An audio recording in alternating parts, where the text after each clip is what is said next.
Mesdames, Messieurs, bonsoir. Bienvenue à Place au débriefing. Je suis accompagné de M. Bertin Toumoubaya, technicien sportif, entraîneur de football, diplômé UEFA, et de M. Etoga Messina, spécialiste en marketing et communication corporate.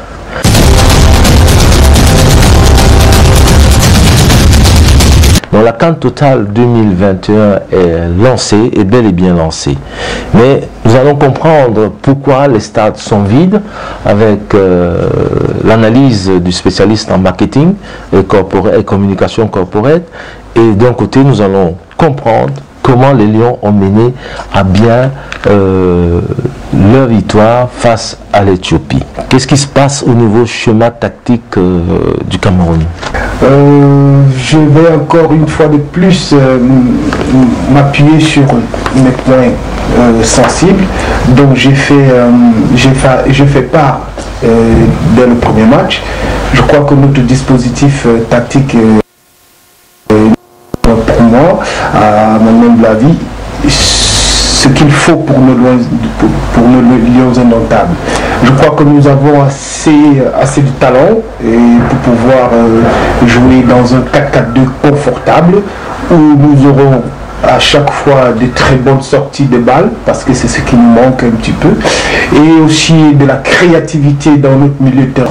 Mais néanmoins, je reste encore un petit peu réservé parce que voilà, au final nous avons un petit peu voilà, on va dire cette victoire qui cache un petit peu les dessous de ce dispositif. Mais on peut constater que les joueurs ont changé. Il a fait quelques changements. Nous avons Samuel Kouet et Pierre Koundé qui sont out de l'effectif qui a gagné face à l'Éthiopie. Et il a mis un dispositif, Martin Ondia et Anguissa Zambo au milieu de terrain. Et est-ce que il y a eu un changement au niveau de la possession de balle? Je pense que le changement des acteurs ne donne pas toujours, je vais dire, le 100% raison à la victoire. Néanmoins, je pense quand même que le changement a fait juste un apport sur l'offensif, d'accord, et je vais plus m'appuyer sur Choupo-Moting qui pour moi dans ce dispositif, dans tout ce qui a été apporté comme changement, nous a permis quand même d'aller plus vers l'avant et de pouvoir concrétiser pas mal d'actions. À la 4e minute, l'Éthiopie inscrit un but. À la 8e, Toko Ekambi égalise. Un match qui n'a pas connu de temps mort, pas de temps d'observation. Le but camerounais intervient sur un centre et celui de l'Éthiopie sur une combinaison qui trouve un décalage dans l'axe, une frappe tendue et on en a battu. Non, on est sorti par les côtés. C'est un centre, encore une fois de plus, de Colin Faye, si je ne me trompe pas, et qui adresse un centre parfait et directement on obtient le premier but par Toko Ekambi. Est-ce que ce schéma tactique par les côtés, l'apport de Faye sur les côtés est indispensable? Je vais souligner grandement cet apport offensif de notre confrère Faye. Je crois qu'aujourd'hui, sur les deux matchs, je crois que il a fait des choses aussi à respecter et à apprécier, d'accord. Mais néanmoins, moi je reste toujours un petit peu sur ce dispositif qui fait en sorte que on ne trouve que peut-être qu'il a mal fait. Pourtant, ce dispositif qui est mal utilisé et par nos joueurs et surtout par nos trois défenseurs centraux. Jouer à 3, c'est question d'habitude et quand on ne le fait pas, ou alors ceux qui ne sont pas habitués à jouer dans leur club respectif, dans ce dispositif-là, auront du mal à s'imposer aussi. Donc pour moi, J'apprécie énormément cet apport offensif de Faye qui nous a permis de concrétiser quand même 2 buts. Et sur ces 2 buts, je pense qu'il méritait aussi, on va dire, même si je vais anticiper, ce trophée de récompense qui a été remis à notre confrère Toko Kami. Et donc, que ce soit lui, que ce soit Toko, ils avaient aussi mérité que l'un comme l'autre. Mais on va dire encore une fois de plus que voilà, le dispositif, ça me reste un peu dans la gorge. Et à la 24e minute, on peut constater que les Éthiopiens ont la balle du 2-1 et le bloc haut de l'Éthiopie a donné des problèmes à l'ensemble des lignes camerounaises, la ligne offensive, la ligne milieu terrain, la ligne défensive. Et là, on peut constater que cette difficulté-là, les joueurs camerounais n'ont pas trouvé la solution. Est-ce qu'en ce moment-là, vous vous êtes dit que le match allait être compliqué pour les Lions? Je n'ai pas douté. Ça, sincèrement, je n'ai pas douté face à l'Éthiopie, même si j'ai été surpris un petit peu par leur réaction. Je crois qu'ils ont mis en place ce dispositif de 4-3-3, donc ce qui leur permettait de pouvoir sortir presque à 6 vers l'avant, donc en récupérant le ballon, et nous dans la phase B-, on se retrouvait un petit peu à être pris sur les côtés, donc c'était tout à fait normal. Vous avez vu un petit peu, d'où revient toujours un peu mon insistance sur le dispositif. Nos 3 défenseurs centraux ont été pris, je veux dire ceux qui sont un petit peu excentrés, ont été pris de course, de vitesse à chaque fois. Donc c'est une sortie de balle pratiquement à 6, très rapidement sur le côté, un centre dans l'axe, et que voilà, le retour encore un petit peu, je vais dire, et je veux pas l'incriminer, de notre confrère Faye, qui est un petit peu voilà, très en retard pour la couverture, parce que certainement dans ce dispositif, c'est pas lui qui devrait être forcément là, mais néanmoins, voilà. Ces Éthiopiens qui ont, je dis, ils ont bien joué le coup. Malheureusement, voilà, ils sont passés à côté de quelque chose où, je veux dire, s'ils avaient marqué peut-être 2-3 buts, ça aurait été mérité. Et là, nous sommes à la 46e minute. Fares Salomon a une superbe occasion, un relâchement des Lions. On peut aller à la mi-temps à 2-1. Est-ce que c'est un relâchement des Lions indomptables en ce moment-là? Je ne peux pas vous certifier si nos Lions ont pris la chose à la légère ou pas, mais néanmoins je souligne quand même que voilà, il y a certains qui ont joué un peu avec le frein à main, qui pour moi n'est pas la meilleure des choses à faire. Je crois que être dos au mur a été toujours un petit peu embêtant pour nos Lions indomptables, qui malheureusement attendent toujours ça pour réagir. Donc pour moi, je crois que c'est à revoir. C'est à revoir un petit peu l'entame des matchs. Et pourquoi pas aussi appuyer sur ce point-là qui fait aussi mal, parce qu'il y a beaucoup d'insuffisances dès le début du match. Et Toga, pourquoi certains stades sont vides? Donc, à quel niveau se trouve la causalité? Merci Guy Ekola de me poser cette question de forte prégnance dans cette compétition. Les stades sont vides, on peut le constater. Mais avant de répondre à votre question, vous me permettrez en tant que Camerounais de donner mon ressenti quant à la victoire des Lions qui a eu lieu hier. Comme le spécialiste a dit, c'est une victoire naturelle parce que tout le monde attendait cette victoire. Mais comment est-ce qu'elle est arrivée? Ça, c'est que le spécialiste a essayé de montrer que le dispositif tactique mis par le coach Tony Conceição, laisse un peu les Camerounais pantois face au choix tactique qu'il fait.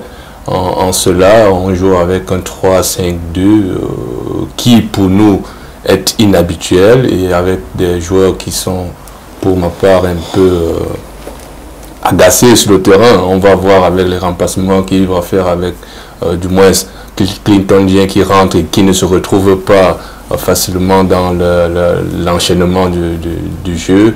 Il a pratiquement touché moins de ballons à son entrée. Et on a vu même à un certain niveau qu'il change de côté juste pour venir jouer au ballon. Donc il y a une désorganisation, comme le coach Bertin a dit.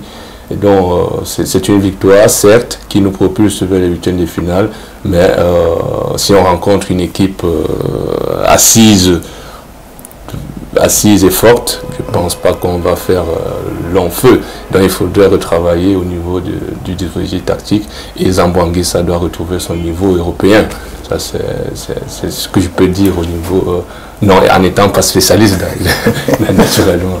Maintenant, la question que tu me poses concernant les stades qui sont vides, je peux situer ce constat sur deux aspects fondamentaux qui émanent naturellement de la CAF, parce que ce n'est pas un problème en soi du Camerounais qui ne voudrait pas ou bien alors qui refuse de se rendre au stade.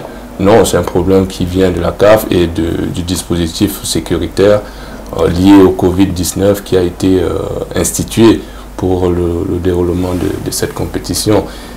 Et en écoutant ça et là aussi sur les réseaux sociaux, on voit bien que les billets qui sont vendus sont un peu chers pour le portefeuille du Camerounais.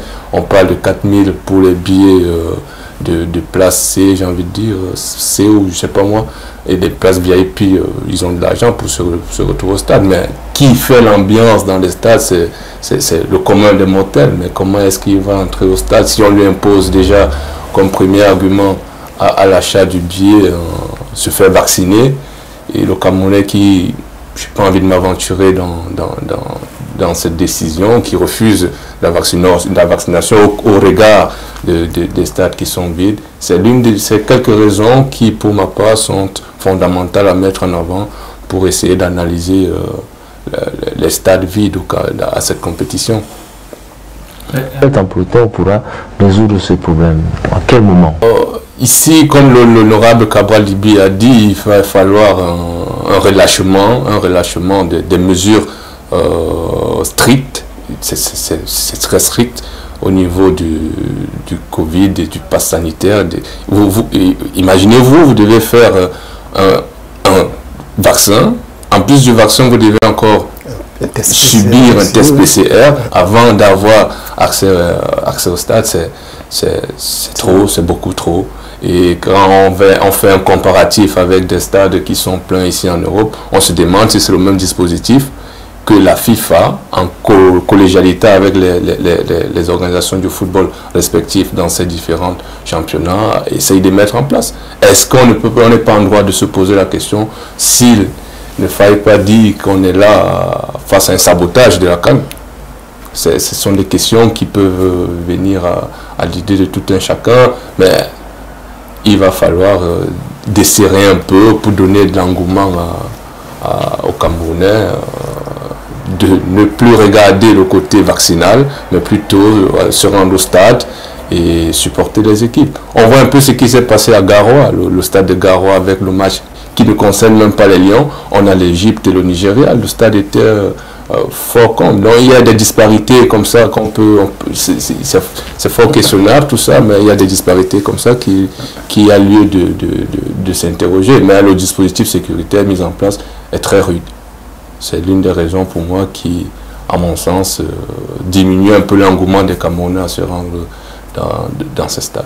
De nous rejoindre, vous êtes bien sur place au débriefing, accompagné de Bertin Toumou, spécialiste football, entraîneur UEFA, et de M. Etoga Messina, spécialiste marketing et communication corporate. Nous allons parler de la deuxième mi-temps. Coach Bertin Toumou, la deuxième mi-temps a été une mi-temps où les Camerounais se sont révélés. Qu'est-ce qui s'est passé? Est-ce que c'est la balle, le but décisif raté par les Éthiopiens à la 46e minute qui a fait en sorte que le Cameroun se réveille, ou c'est forcément un sursaut d'orgueil avec un Vincent Boubacar qui a tenu à la 53e et à la 55e minute, il a pratiquement tué le match. Les Éthiopiens étaient-ils fatigués?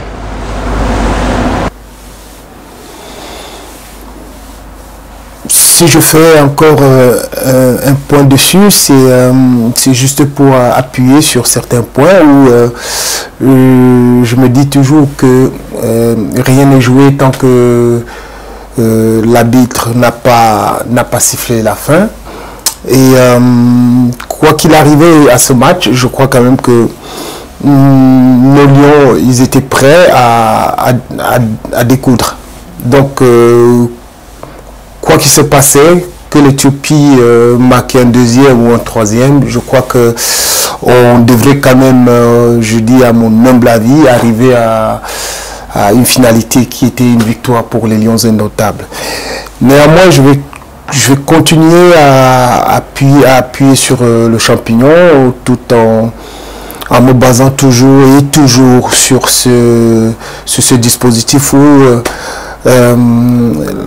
notre cher coach qui veut mourir un petit peu avec ses armes entre les mains, si je peux me permettre, parce que les armes, il les a.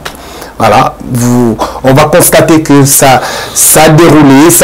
Pourquoi? Parce que les mêmes joueurs qui sont dans ce même dispositif sur le terrain, je crois que nous ne retrouvons pas exactement ce dispositif de 3-5-2, sauf en défense. Je dis bien sauf en défense, où nous voyons toujours que voilà, il y a ce 3 de derrière et les 5 milieux, et les 5 milieux font quoi? C'est-à-dire on a cet apport là sur les côtés. Mais néanmoins, je souligne encore que le but marqué par notre cher ami Toko Kambi, il est venu il était où? C'est au deuxième piqueur. Le premier but. Voilà, le premier but est sur centre de faille. D'accord?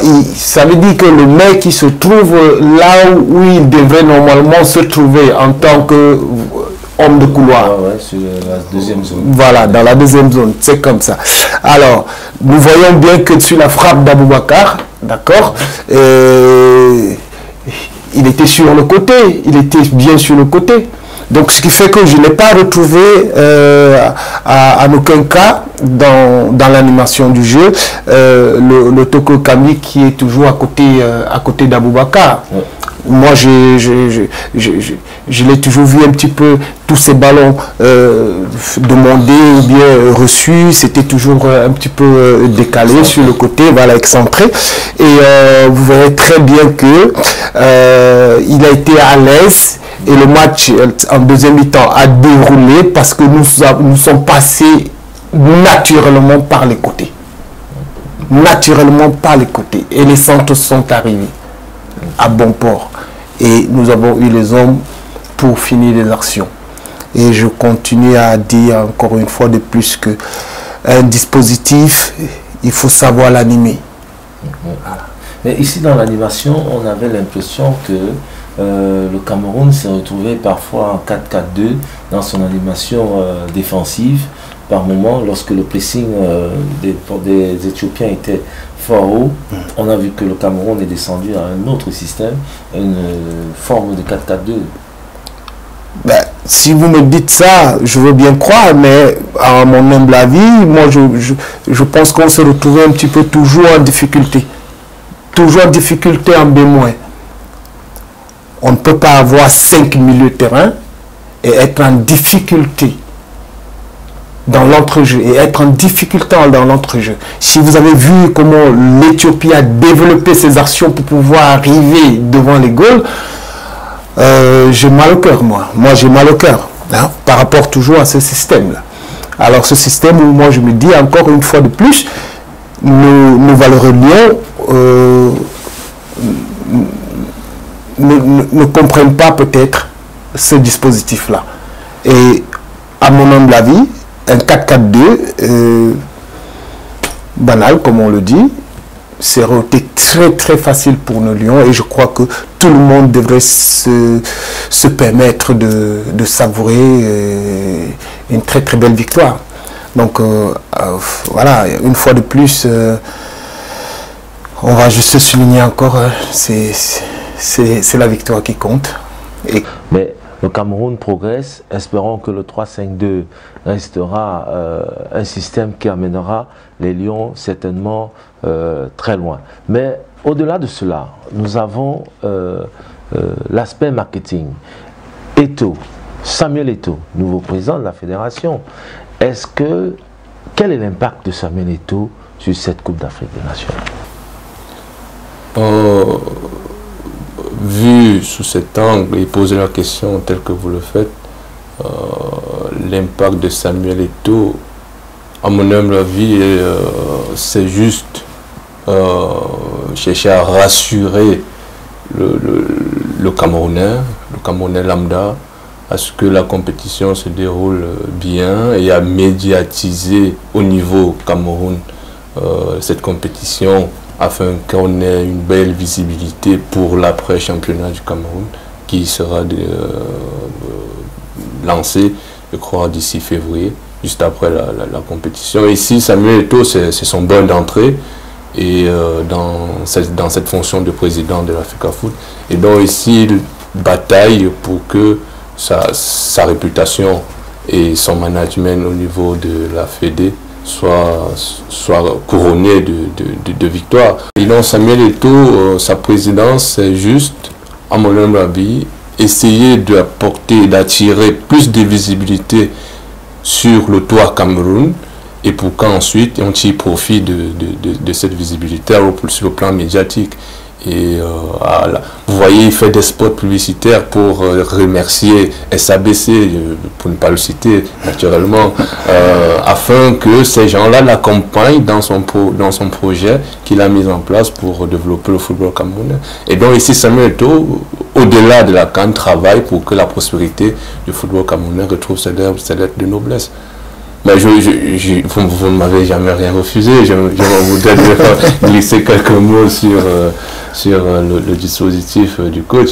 Je trouve qu'au niveau de l'entrejeu, au milieu de terrain, avec le dispositif en dualité avec Zamboanguissa et Hongla, il se marche sur les pieds à un certain moment, parce que Zamboanguissa ne retrouve pas encore ses marques. Peut-être au stade il est nouveau, il n'est pas encore habitué à notre fameux stade au Lembe.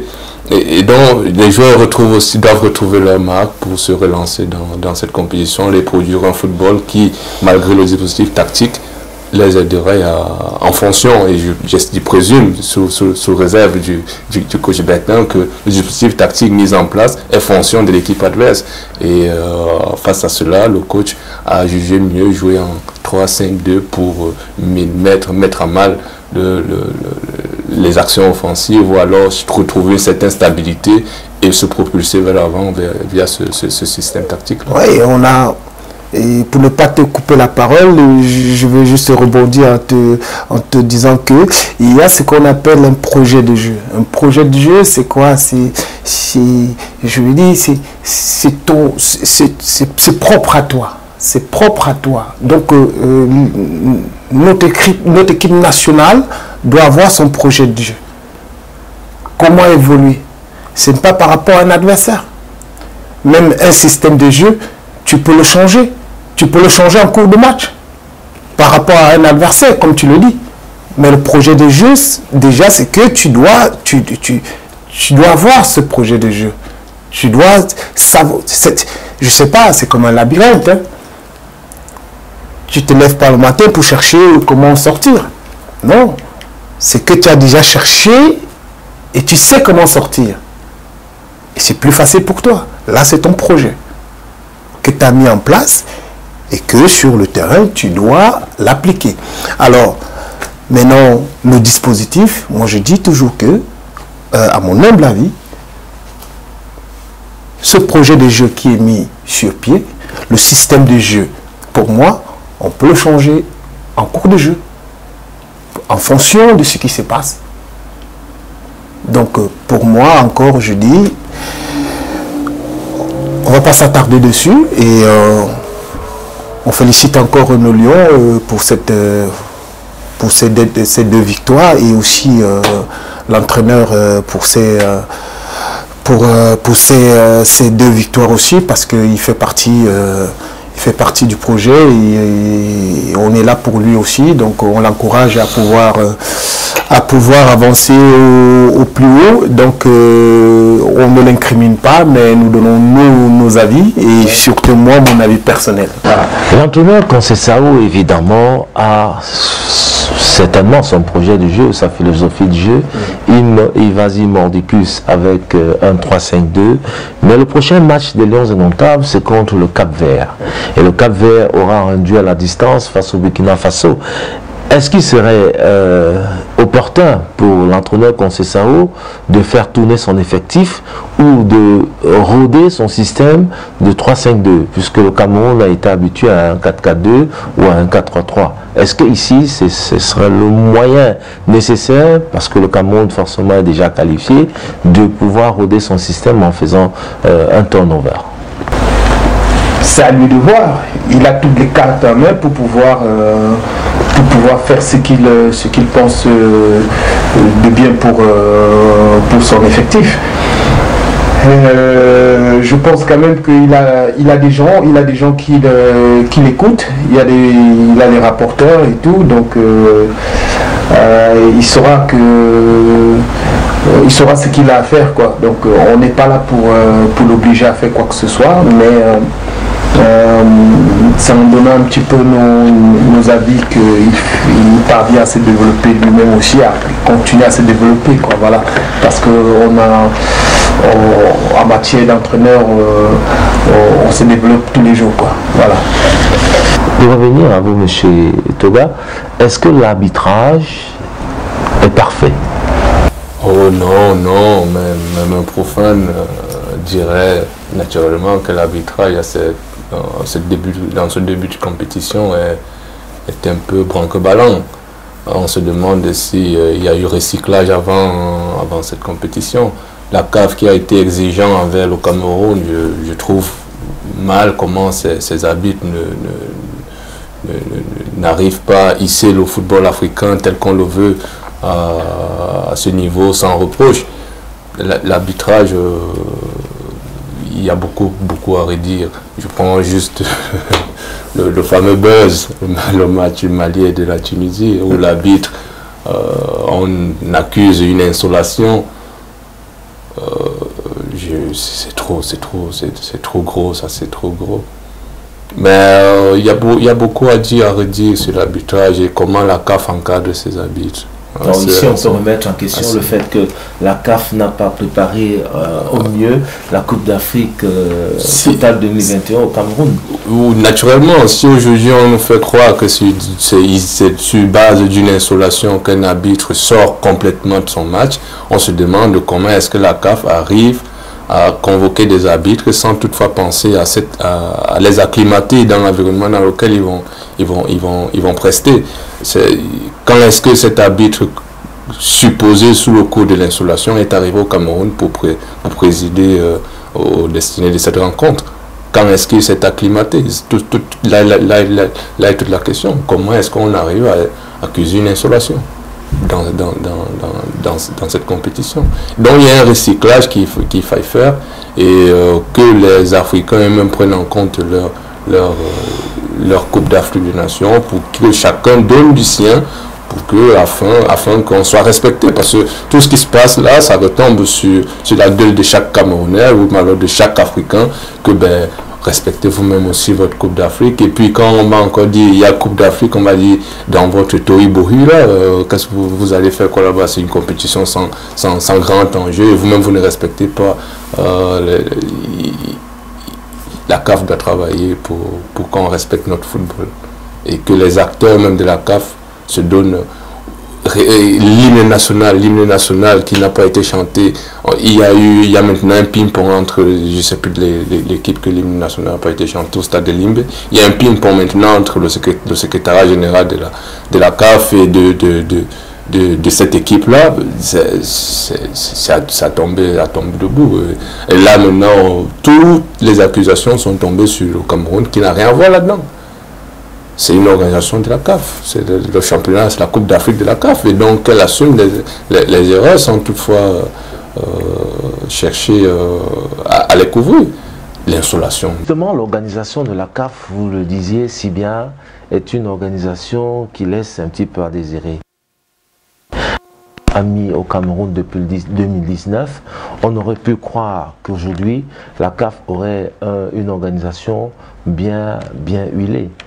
Naturellement, c'est au regard de cette pression, comme vous le mentionnez, c'est à se demander si on assistait à, j'ai pas envie de dénigrer ou bien c'était une pression de malade. Chaque jour, chaque semaine, il y avait un buzz qui sortait du Cameroun pour dire ben, vous n'êtes pas prêts, même à 7 jours de la compétition, c'est une pression de malade pour retirer la Coupe d'Afrique, l'organisation de la Coupe d'Afrique au Cameroun. Mais là, les arbitres sélectionnés par les experts de la CAF arrivent au Cameroun. S'il fait la fin d'un match avant que ce match ne soit fini, c'est à se demander si ils ont fait le bon casting.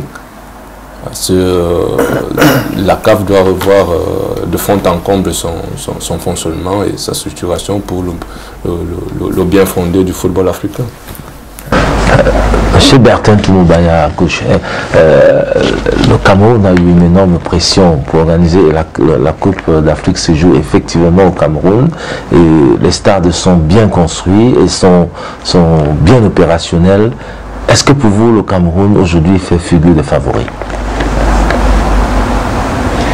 Favori dans quel sens? Favori, c'est-à-dire gagner la Coupe d'Afrique des Nations. Bonne question. Mais vous savez très bien que les équipes ont toujours des cartes à jouer. On ne va pas cracher sur les autres équipes, mais on les respecte. On les respecte comme il se doit. Et dans le football, le respect de l'adversaire, c'est toujours quelque chose de très primordial. Et à mon humble avis, je crois que on va faire notre petit chemin et on verra bien jusqu'où on va arriver. On va pas vendre la peau du loup avant de l'avoir tué. Hein. Donc pour moi, on a encore des équipes à tirer un peu plus notre épingle du jeu. Vincent Boubacar disait après le match que le Sénégal, l'Algérie doivent bien se tenir, le Cameroun est bien présent, et le Cameroun va gagner la compétition. C'est tout à fait normal pour Boubacar. Lui, en tant que compétiteur, je ne le vois pas aller faire un discours à l'encontre de ce sujet-là. Pour moi,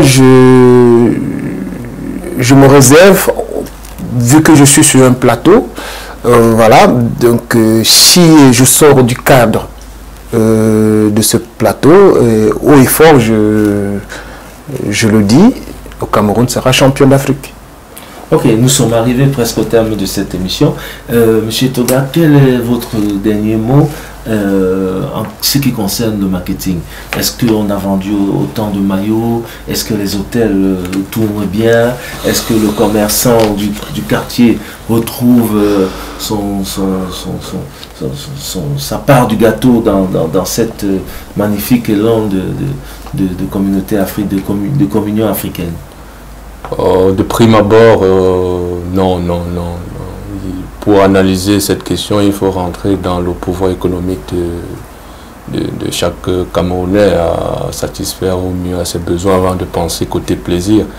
Il y a eu des voice pop que j'ai eu à écouter où le Camerounais lambda vous dit il est inconcevable de payer un billet à 4 000, pourtant lui rationnent 2 000 à la maison. Donc c'est peu, de ce point de vue, la CAF a un peu analysé son marché sans toutefois prendre en considération l'environnement dans lequel elle organise cette Coupe d'Afrique des Nations. Considérer le pouvoir d'achat du Camerounais à 4 000 pour nous mettre dans les loisirs, c'est un peu osé. Aujourd'hui, vous voyez, les Camerounais sont réticents à acheter un billet pour aller se faire plaisir. Parce qu'il n'y a pas assez de... J'ai envie de dire, comme on dit, pour le gouvernement, les caisses sont vides. Pour extrapoler un peu, les poches sont vides. Et donc, c'est un peu compliqué.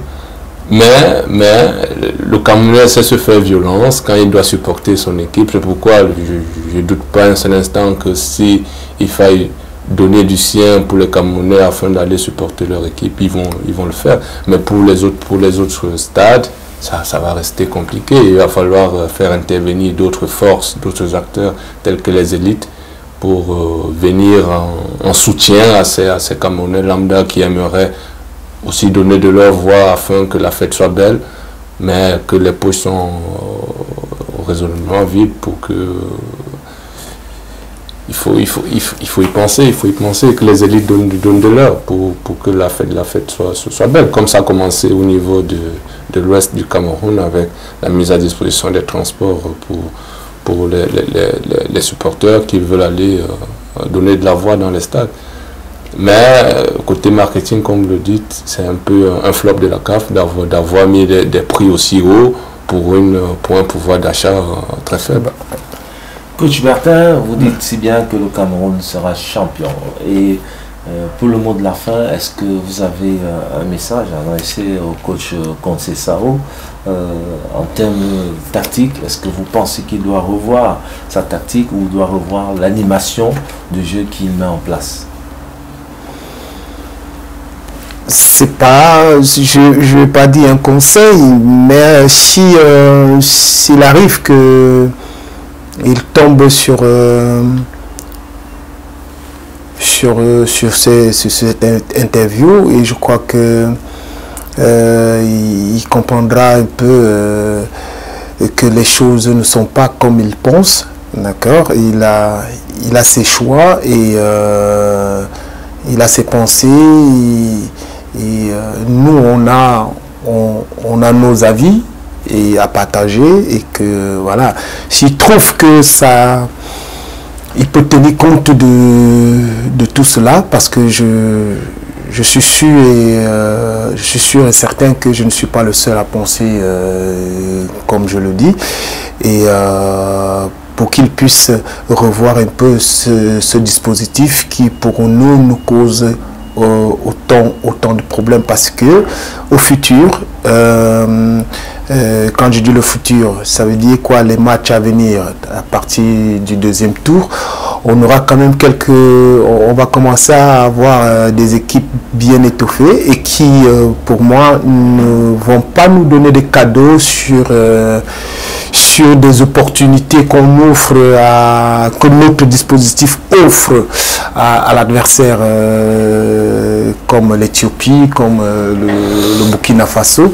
Donc ça ne sera pas pareil, parce que en étant face à ces grosses équipes, on va dire, entre guillemets, je crois qu'ils ont plus d'expérience, et je crois qu'on va buter dessus, et ça va faire mal, parce que il n'y aura pas de cadeau. Ça va punir, et vous savez, quand certains ferment la boutique, ça y est. Voilà.